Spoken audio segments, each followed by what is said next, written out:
नमस्कार, स्वागत है आपका सिटी पोस्ट लाइव में। मैं हूं मुस्कान। सबके जहन में एक ही सवाल है कि दीपक प्रकाश कब तक मंत्री पद पे बने रहेंगे। और इसी बीच आपको बता दें, उपेंद्र कुशवाहा दिल्ली जाते हैं उनके पार्टी का राष्ट्रीय अधिवेशन में, और उसमें बड़ा खुलासा करते हैं। और क्या करते हैं, इस पे बातचीत करने के लिए हमारे साथ मौजूद हैं chief editor Shrikant Pratyush. Sir, क्या खुलासा हो रहा, कब तक दीपक प्रकाश मंत्री पद पर बने रहेंगे? देखिए, सम्राट चौधरी से भी ये सवाल पूछा गया था और उन्होंने कहा था कि भाई बिना किसी सदन के सदस्य रहते भी कोई 5 महीना 6 महीना तक तो रह ही सकता है मंत्री।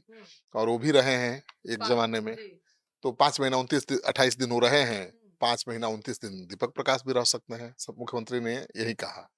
लेकिन आरएलएम का जो राष्ट्रीय अधिवेशन दिल्ली में हुआ है, उसमें जो सूत्रों के हवाले से खबर आ रही है कि उपेंद्र कुशवाहा ने बड़ी बात कही है।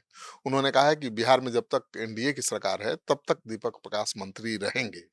तो ये बहुत बड़ी बात है, क्योंकि संविधान के अनुसार, कानून के अनुसार किसी को भी मंत्री पद पर 6 महीना से ज़्यादा दिन बने रहने के लिए किसी न किसी सदन का मेंबर होना ज़रूरी है। या तो आप विधानसभा चुनाव लड़कर सदस्य बनिए विधानसभा का, या फिर एमएलसी।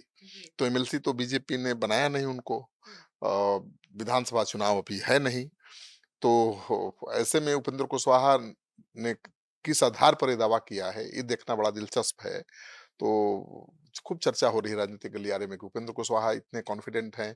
वो एनडीए की बैठक पे भी गए थे और प्रधानमंत्री के साथ बहुत अच्छे, मतलब अच्छा माहौल, झालमुड़ी खाते दिखे। झालमुड़ी खाते दिखे थे। तो मतलब एनडीए में तो बहुत एकता दिख रही है। लेकिन सर, कहा जा रहा है कि उपेंद्र कुशवाहा को लोग सेंटर में मोदी कैबिनेट में डालना चाहते हैं, और दीपक प्रकाश का जो करियर है बिहार में वो खत्म करना चाहते वो कभी नहीं होगा। उपेंद्र कुशवाहा के ऊपर भी तो परिवार का दबाव होगा। बेटा मंत्री बन गया, अगर वो दोबारा मंत्री नहीं रहेगा, तो घर में ही बहुत तरह के सवाल उठेंगे और ये बहुत सम्मान को उनकी चोट पहुँचेगी। क्योंकि बेटा को मंत्री बनाया गया था, तो वादा किया गया होगा कि भाई उनको विधान परिषद भेजेंगे। और उन्होंने तो बिहार बीजेपी के प्रदेश अध्यक्ष का वो लिखित पत्र भी दिखाया, जिसमें वादा किया गया है कि दीपक प्रकाश को विधान परिषद भेजेंगे। अब भले वो उस समय के बीजेपी के प्रदेश अध्यक्ष दिलीप जायसवाल कह रहे हैं कि भाई अब तो मैं अध्यक्ष पर हूँ नहीं, जो है उनसे बात करिए। उनसे बात करिए और मेरा वादा तो खत्म हो गया। लेकिन इतना आसान नहीं है। उपेंद्र कुशवाहा भी बड़े कद के नेता हैं, कुशवाहा के बड़े नेता हैं, और बीजेपी कभी भी उनको नाराज करना नहीं चाहेगी। मुझे लगता है कि उपेंद्र कुशवाहा के बेटे दीपक प्रकाश को मंत्री बनाए रखने के लिए कोई ना कोई रास्ता निकाला जाएगा।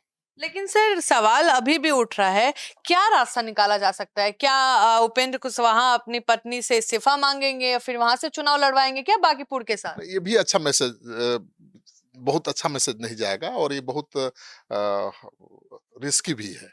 क्योंकि विधानसभा चुनाव उनकी पत्नी लड़कर जीती हैं और उनका इस्तीफा करा के फिर से उपचुनाव करा के दीपक प्रकाश को जिताकर मंत्री बनाना एक रास्ता है। ये उपेंद्र कुशवाहा कर सकते हैं। लेकिन दूसरा रास्ता ये भी है कि बीजेपी फिर से उनको 6 महीना बाद ओथ दिला दे। तो सर, ऐसे करते करते कितना नहीं, नहीं, टाइम? तो कितना टाइम नहीं करना है। मार्च में तो 2027 मार्च में तो सीट खाली हो ही रहा है। तो केवल अब बहुत दिन नहीं है, 9 महीने तक खींचना है और 6 महीना तो इसी में खिंचा जाएगा। 5 महीना अभी अब है समय। और एक बार और बनेंगे मंत्री। मान लीजिए मंत्री का 6 महीना कार्यकाल पूरा होगा, 5 महीना 29 दिन। इस्तीफा देंगे, फिर अगले दिन फिर ओथ ले लेंगे मंत्री पद का। लेकिन सर, किसी ने पिटीशन डाला था नहीं, कोर्ट वो में। संविधान, सुप्रीम कोर्ट का एक निर्देश गाइडलाइन है कि ऐसा होना नहीं चाहिए। सुप्रीम कोर्ट ने कहा था कि भाई 6 महीना से ज्यादा किसी को बिना किसी सदन के सदस्य रहते मंत्री पद पर नहीं रहना और चाहिए। सर, ये भी था कि 2 बार तो नहीं बन सकते। ये बैकडोर से है, मतलब ऐसा कोई स्ट्रिक्ट कानून नहीं है। ये गाइड, मतलब एक होता है ना कि कोर्ट का ये जजमेंट है। Code of conduct. कोर्ट का एक ये कोर्ट ने ऐसा कहा है कि भाई ये तो बैकडोर वाली बात हो गई कि पिछले दरवाजे से आप किसी को बिना हाँ। चुनाव लड़े, बिना चुनाव जीते आप मंत्री बनाते रहे, तो ऐसा होना नहीं चाहिए। इथिक्स एक कहता है। लेकिन अब राजनीति में इथिक्स क्या होता है? राजनीति में तो जरूरी क्या है वही नेता करते हैं, वही सरकार करती है। तो उपेंद्र कुशवाहा अगर बीजेपी के लिए जरूरी हैं, तो कुछ भी हो सकता है। अब ठीक है, पिटीशन जाएगा तो एक दिन में पिटीशन पर फैसला होता है क्या?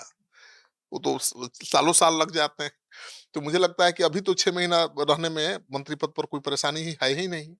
हाँ, तो अभी तो 4-5 महीना तो मंत्री पद पर रहे बने ही रहेंगे। लेकिन सर दीपक प्रकाश ने भी तो अपने फेसबुक प्रोफाइल से मंत्री पद हटा दिया है, सीधे खाली नेता लिखा है। क्या उनको भी आभास हो गया है वो क्या? फेसबुक वो था, ट्विटर पर उनका ऐसा अभी भी मंत्री ही लिखा हुआ है। हाँ। तो वो टेक्निकल एरर भी हो सकता है कि एक जगह लिखा हुआ है मंत्री, एक जगह लिखा हुआ है नेता, तो दोनों भूमिका में आने वाले हैं ना वो। अब तो उपेंद्र कुशवाहा धीरे-धीरे अपनी पार्टी की बागडोर उनको सौंप ही रहे हैं और उनके पार्टी के नेता भी अब मानकर चलने लगे हैं कि भाई उपेंद्र कुशवाहा की जगह अब दीपक प्रकाश ही लेंगे। अब देखिए जो नाराज थे आनंद माधव, भाई वो चाहते थे कि मंत्री बने, नहीं मंत्री बने, उपेंद्र कुशवाहा ने अपने बेटे को बना दिया, तो माना जा रहा था कि उनके तीनों विधायक नाराज हैं। लेकिन अब उनका एक वीडियो सोशल मीडिया में वायरल हो रहा है, वो कह रहे हैं कि भाई दीपक प्रकाश उम्र में भले हमसे कम छोटे हैं, कम हैं, लेकिन वो पार्टी के बड़े नेता हैं और उनका नेतृत्व हमें स्वीकार है। है? बिल्कुल, तो अब पार्टी के विधायक तो नेतृत्व स्वीकार कर रहे हैं। देखिए बीजेपी मुझे नहीं लगता है कि आरएलएम के जो बागी विधायक हैं उनको अपने साथ लेगी, क्योंकि इससे खराब मैसेज जाएगा। पहले भी ऐसा हो चुका है। कि बड़ी मछली छोटे मछली को खा नहीं, जाए। पहले भी ऐसा हो चुका है। मुकेश सहनी को द बीजेपी ने हाँ, हाँ। मुकेश सहनी को 10 सीटें बीजेपी ने दी थी। 4 सीटों पर वो जीते भी थे और जब उन्होंने बगावत की बीजेपी के खिलाफ, तो बीजेपी ने चारों विधायकों को आपस में अपनी पार्टी में मिला लिया। वो अकेले हो गए। ठीक है ना? तो ऐसा फिर से अगर बीजेपी करेगी अपने सहयोगी दल के साथ, उपेंद्र कुशवाहा के साथ, तो मुश्किल होगी और और छोटा दल आएगा ही नहीं। उपेंद्र कुशवाहा और मुकेश सहनी में फ़र्क भी है, हम्म। ज़मीन आसमान का फ़र्क है। उपेंद्र कुशवाहा के बड़े नेता हैं, तो मुझे नहीं लगता है कि ये मैसेज देगी। अभी तो पिछड़ा अति पिछड़ा की ही राजनीति देश में हो रही है। ऐसे में उपेंद्र कुशवाहा जैसे एक बड़े नेता को नाराज़ करने का जोखिम बीजेपी क्यों मोलेगी? क्या ज़रूरत है? ठीक है, अगर बेटा उनका मंत्री रह ही जाएगा, तो क्या बिगड़ जाएगा? ये गलत बात है कि सम्राट चौधरी नहीं चाहते। सम्राट चौधरी ने ही उनको आश्वासन दिया है कि चिंता मत करिए, आपका बेटा मंत्री बना रहेगा। सम्राट चौधरी को दीपक प्रकाश से थोड़े डर है, उपेंद्र कुशवाहा से। देखिए, सम्राट चौधरी जब तक सीएम नहीं थे, तब तक बात अलग थी। अब वो सीएम हो गए हैं, तो कुशवाहा के सबसे बड़े नेता के रूप में तो स्थापित हो ही जाएँगे, हो गए हैं। अब कुशवाहा मुख्यमंत्री जो है उसको अपना नेता मानेगा कि दूसरे को मानेगा? लेकिन तो सर सम्राट चौधरी के लिए चुनौती नहीं है। मुझे लगता है कि सम्राट चौधरी भी उनको भरोसे में लेकर चलेंगे और सम्राट चौधरी से तो मिले भी थे उपेंद्र कुशवाहा जी कि क्या होगा अब? उन्होंने कहा था निश्चिंत रहिए, कोई ना कोई रास्ता निकलेगा और उपेंद्र कुशवाहा अब कह रहे हैं अपनी पार्टी के राष्ट्रीय अधिवेशन में कि चिंता मत करिए, जब तक बिहार में एनडीए की सरकार है तब तक दीपक प्रकाश मंत्री हैं। मतलब कोई ना कोई रास्ता निकाला जाएगा और मुझे लगता है कि पत्नी को इस्तीफा दिलवा के दीपक प्रकाश को चुनाव लड़ाने की जरूरत नहीं पड़ेगी। फिर से एक बार इस्तीफा देने के बाद फिर से मंत्री बनेंगे वो। तो दीपक प्रकाश मंत्री बने रहेंगे और 2027 में सीट खाली होगी तो उनको मिल भी जाएगी। भाई उपेंद्र कुशवाहा बड़े नेता हैं और प्रधानमंत्री और एनडीए के हिसाब से चल रहे हैं। बगावत तो नहीं कर रहे हैं। उन्होंने कोई उल्टा-सीधा बयान लेकिन नहीं सर मीडिया में कई ऐसे खबरें चल रही हैं कि सम्राट चौधरी अब एक्सेप्टेड हो गए हैं कि वही एक कुशवाहा के नेता हैं। कुशवाहा का चाहे किसी जाति का एक नेता थोड़े होता है। वो नेता बड़े हो गए हैं। अब भाई जीतन राम मांझी को कौन जानता था? वो मुसहर के नेता थोड़े थे। लेकिन जैसे ही नीतीश कुमार ने उनको मुख्यमंत्री बनाया, वो बड़े नेता हो गए महादलित के। तो सम्राट चौधरी को बीजेपी ने तो बहुत बढ़ाया है ना। पहले प्रदेश अध्यक्ष बनाया, कई महत्वपूर्ण जिम्मेवारियां दी, फिर उनको डिप्टी सीएम बनाया, फिर उनको सीएम बना दिया। तो गृह मंत्री तो बहुत छोटा है, वो तो सीएम ही बन गए हैं अब। तो कुशवाहा के बड़े नेता तो सम्राट चौधरी आज की तारीख में हैं। लेकिन वो भी नहीं चाहेंगे कि कुशवाहा के समाज के बीच ये मैसेज जाए कि दूसरे कुशवाहा नेता को पीछे धकेल रहे हैं। उपेंद्र कुशवाहा भरोसे में लेने की कोशिश कर रहे हैं, सम्राट चौधरी को भरोसे में लेकर चलने की कोशिश और मुझे लगता है सम्राट चौधरी भी चाहेंगे कि भरोसा बना रहे ताकि कुशवाहा समाज में भी ये मैसेज न जाए कि दो कुशवाहा नेता आपस में लड़ रहे हैं।